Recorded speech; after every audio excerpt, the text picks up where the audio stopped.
આજે આપણે fruit salad બનાવીશું. તેના માટે આપણે 1 લીટર દૂધ ગરમ થવા મૂકી દીધું છે. આપણે આ કસ્ટર્ડ પાવડરને ઠંડા દૂધમાં ઓગાળી લઈશું.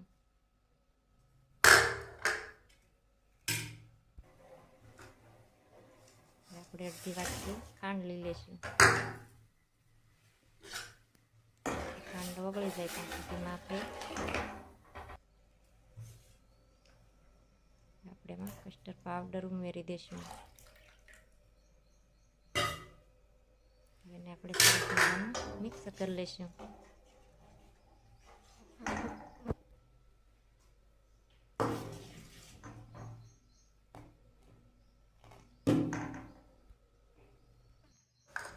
આપણે એને નીચે ઉતારી લઈશું. આપણે 1 સફરજન લીધું છે, કાજુ બદામ લીધા છે, આપણે 1 કેળું લીધું છે.